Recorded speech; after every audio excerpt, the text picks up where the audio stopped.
Hey there, and welcome to this explainer. Today, we're uncovering the invisible, high-stakes safety nets of major construction sites.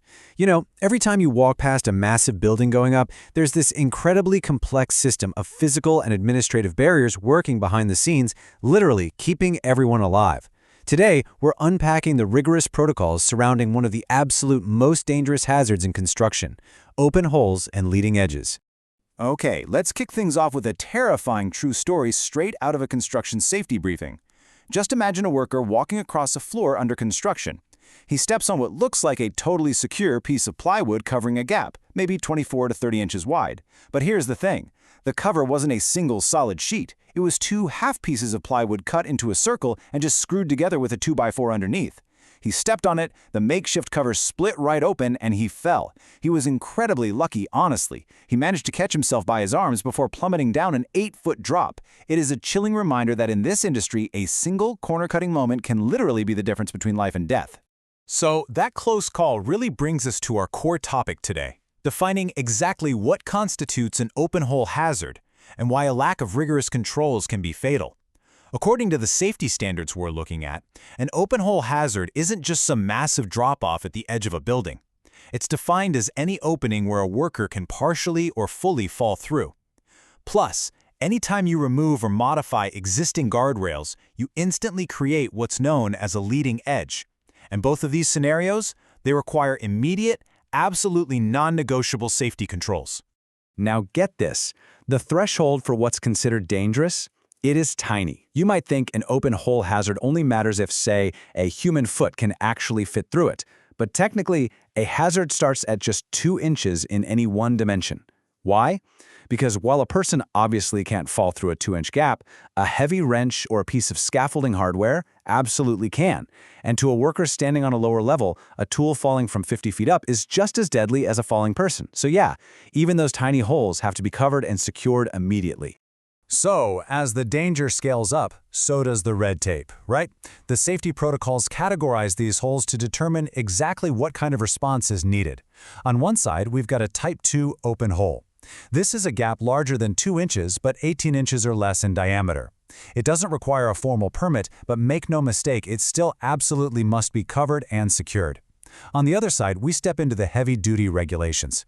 If a hole is larger than 18 inches, or if there's a fall exposure of more than 6 feet, a formal open hole and leading-edge permit is legally required before a single tool is lifted around it.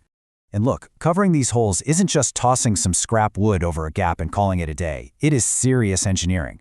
The regulations dictate that covers have to support twice the expected maximum weight of the workers, equipment, and materials that might cross over it. Think of those heavy inch-thick steel plates you drive over on the highway during roadwork. It's that exact same principle. The covers also have to be physically secured so they can't slide around, they must extend properly beyond the edges of the hole, and they have to be vividly marked. Usually you're going to see them painted with high-visibility fluorescent orange, clearly bearing the word hole, cover, or a giant circle with an X. Now, beyond the physical barriers, let's talk about the visual language of the site. Construction sites use a really strict, color-coded tagging system to communicate danger instantly. A red tag signifies a restricted work in progress. It does not mean the area is safe, and it absolutely does not mean you can just wander in. In fact, on a lot of sites, the only person who can authorize entry into a red tag zone is the specific superintendent who signed that tag. Contrast that with a yellow tag. This means the area is technically safe for access, but you still have to stop, read the tag, and review the specific hazards and required PPE before you even think about crossing the threshold. When it comes to actually defending against these drops, safety pros rely on a strict hierarchy of controls. The absolute gold standard is Step 1, fall prevention. This means completely eliminating the risk of falling by installing physical guardrails or solid, secured covers over the hole. Now, if physical prevention just isn't possible, we move to Step 2, fall protection. This involves outfitting workers with harnesses, lifelines, and tie-offs. But keep in mind, a harness only saves you after you've already fallen, and using it incorrectly is just as dangerous as not using one at all. Finally, Step 3 relies on administrative controls. We're talking massive signs enforcing 100% tie-off zones. And these signs, they aren't suggestions. They are mandatory rules, acting as that final psychological barrier against disaster. You might also hear about something called a control zone, especially when crews are accessing equipment up on roofs. However, this is just a soft visual barrier, kind of like caution tape.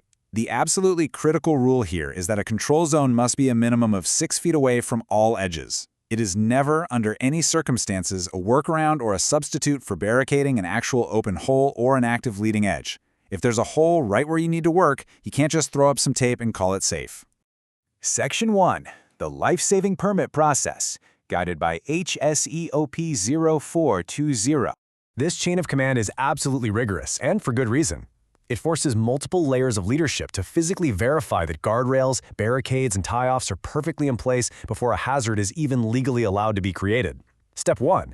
The supervisor of the crew doing the work requests the permit and physically sets up the barricades and signage. Step 2. The superintendent steps in as the issuer. They have to actually go out there, verify the controls perfectly match the environment, and then formally issue the permit. Finally, Step 3. Health, Safety, and Environment, or HSE, logs the permit and reviews it for strict compliance. And the paperwork for this? It is all about sheer redundancy. Once that permit is signed, it isn't just filed away in some dark office cabinet. The paperwork is distributed to guarantee total transparency. The white copy goes to the HSE permit log binder. The pink copy stays in the original logbook, but most importantly, the yellow copy is placed in a plastic sleeve and posted directly at the physical work location. This ensures that literally anyone walking by a barricaded hole can read the yellow copy right there on the spot and instantly know exactly what work is authorized, who's in charge, and when that permit expires. Now here's an added layer of strict discipline. There are absolute lines drawn in the sand about who can alter safety structures. For instance, if an ironworker or an electrician needs to access an area that's blocked by scaffolding, they cannot just unbolt a handrail to make room. Only specialized, trained scaffolders are legally allowed to touch, modify, or remove scaffolding. Bypassing this rule to quickly make a hole or a leading edge is viewed as a massive safety violation. It's a rule that has quite literally cost many inpatient workers their jobs on the spot. No warnings. All right, pop quiz time. Let's test your intuition with a scenario straight from a foreman's playbook. Imagine you're walking across a really busy project deck. You spot an unprotected 20-inch drop-off right in the middle of the site. There's no cover, there's no barricade, and there is zero signage. What is your immediate reaction? Well, the immediate, non-negotiable response is a 4-step reflex. First, you stop work in the area entirely. Safety always, instantly, overrides production. Second, you secure and barricade the area if it's safe for you to do so, physically blocking anyone else from walking into that danger zone. Third, you notify a supervisor immediately. And fourth, you ensure that a proper, load-bearing cover and vivid signage are installed before anyone goes back to their tasks. You absolutely don't just walk past it and assume someone else is going to fix it. Okay, let's try a slightly trickier scenario for you. What happens when the paperwork is technically approved, the yellow copy is hanging right there in its plastic sleeve, but the reality on the ground has suddenly changed? Maybe a crew had to remove an extra piece of grating, making the hole larger than the permit specifies. Or maybe the original barricade got moved. What do you do now? The answer? It's exactly the same. You must stop work immediately. You have to reassess the hazards on the ground, and you cannot proceed until the physical controls are fixed and the permit is officially updated to reflect the new reality. This shows us that these documents aren't just dead, bureaucratic paperwork. They're living contracts between the workers and the management that must perfectly mirror the physical world at all times. If conditions change, the contract is void until it gets rewritten. So to wrap up this explainer, I want to leave you with this final thought.